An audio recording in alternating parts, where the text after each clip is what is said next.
नमस्कार, स्वागत है आपका भू अध्यादेश अधिनियम के चैनल भू टीवी पर। आज हमारे बीच एक नन्हे से मेहमान हैं कार्तिकेय।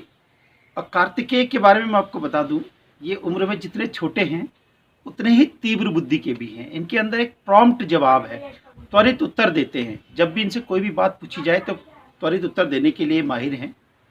और जाहिर सी बात है कि ये इनका थोड़ा सा परिप्रेक्ष्य उत्तराखंड के परिप्रेक्ष्य में और देश के परिप्रेक्ष्य में, वर्तमान में जो किसान आंदोलन चल रहा है उसके परिप्रेक्ष्य में भी ये जानकारी रखते हैं। क्योंकि जो इस प्रकार का विलक्षण प्रतिभा का बच्चा होता है वो चारों तरफ नज़र रखता है।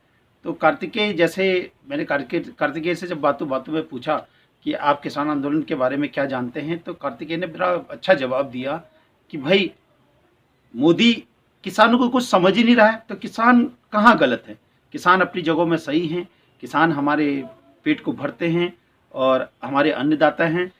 तो और इस बीच मैंने कुछ भी, मैं अपनी जिस प्रोफेशन में हूँ उस प्रोफेशन की कसम खा के कहता हूँ कि मैंने कोई भी बात नहीं कही कार्तिकेय से, कोई भी शब्द नहीं समझा है। जो भी ये बोलेगा, जैसा भी बोलेगा, चाहे सही बोलेगा या गलत बोलेगा, मैं अनकट आप लोगों तक इसको पहुंचाऊंगा। कार्तिकेय स्वागत है। आप क्या कहेंगे? इसको थोड़ा सा माइक को ऐसे पकड़िए। आपको आपको क्या लगता है कि जो आज देश में जो किसान आंदोलन कर रहे हैं उसके विषय में आप क्या सोचते हैं, कैसी नज़र रखते हैं? मोदी के साथ ये सब कुछ सही हो रहा है क्योंकि जब वो मोदी को कुछ मान ही नहीं रहा, मोदी उनको जब कुछ मानता ही नहीं। किसानों को, किसान हमारा पेट भरते हैं, किसान हमें खिलाते हैं। उधर देखो, उधर देखो और बताओ, किसान क्या क्या खिलाते हैं तुमको? सब्जी,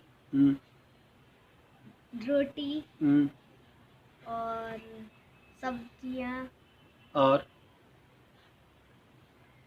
क्या क्या खिलाते हैं? फल फ्रूट। हाँ, तो किसान हमारा क्या है? देशभक्ति। तो तुम्हें लगता है कि इधर उधर देखो, अभी तुम्हारे अंदर चंचलता ज़्यादा है। ये बताओ कि किसान के बारे में किसान क्या लगता है कि आपको कि किसान माइक में अपना पकड़ूंगा, ऐसा लगता है तो आप उधर कैमरा की तरफ देखो। लगता है आपको कि किसान कभी भी देश के प्रति गद्दारी कर सकता है, जबकि किसान इस देश का हमारा अन्नदाता है, ज़मीनों में हल जोत के हमें अन्न देता है? क्या किसान कभी गलत हो सकता है? नहीं। तो किसानों की बात को मोदी जी ने मान लेनी चाहिए। हाँ। क्या कितनी जल्दी मान लेना चाहिए? जल्द से जल्द। अच्छा, तो आप जब देखते हैं, जब आज टीवी चैनल में देखते हैं, तो टीवी चैनलों को देख के क्या लगता है कि किसान वास्तव में देश का परेशान है? किसान तो परेशान है, मोदी खुश है। और कुछ कहेंगे? नहीं। देश की जनता से कुछ कहेंगे? आपने जो उम्र के आपके बच्चे हैं उनसे कुछ कहेंगे कि आप किसानों का सपोर्ट करने के लिए अपनी अपनी वीडियो बनाएं? ऐसा कुछ कहेंगे? देश के बच्चों से क्या कहेंगे? अपनी अपनी वीडियो बनाए। किसके समर्थन में? किसानों के समर्थन में? किसान के किस में समर्थन में? हाँ। तो आपने देखा, ये बच्चे हैं, जितना इनका मन करता है उतनी ही ये बातें करते हैं। इन्होंने साफ साफ कहा है, लेकिन ये भी समझते हैं। एक प्रश्न और पूछता हूँ, क्या इस वीडियो को शूट करने से पहले मैंने आपको कुछ कहा था, कुछ समझाया था? नहीं। तो जो भी आप कह रहे हो अपने मन से कह रहे हो। हाँ। अब आपने देखा होगा कि इस प्रकार का देश का छोटा सा छोटा बच्चा भी आज किसानों के समर्थन में आगे बढ़ने के लिए तैयार है और अपनी तरफ से समर्थन कर रहा है और चाहता है कि हमारे देश का जो अन्न चाहता है कि हमारे देश का अन्नदाता बहुत जल्दी इस अपने तीनों जो ये कानून हैं उनमें उनकी जीत हो और एमएसपी गारंटी बिल उनको मिले। और आजकल हम देख भी रहे हैं कि गाजीपुर बॉर्डर में परसों बीजेपी के 2 विधायकों ने आके वहाँ गुंडागर्दी करी और ये कहा कि लठ मारो सालू को।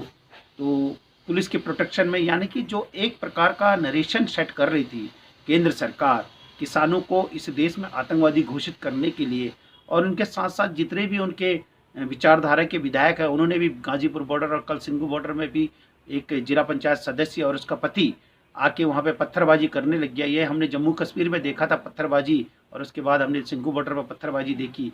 उससे पहले हमने तिरंगे का अपमान करते हुए बीजेपी से समर्पित, यानी कि किसी पार्टी से समर्पित व्यक्ति को वहाँ पर तिरंगे हालांकि तिरंगे का कोई नुकसान नहीं हुआ है। तिरंगा सबसे ऊपर स्टीयर में लगा रहता है, यानी कि सबसे बड़ी ऊपर वाली मंजिल में लगा रहता है। जहाँ पर वो झंडा फहराया गया, वो झंडा केवल सांकेतिक झंडा उसमें फहराया जाता है, वही 15 अगस्त को।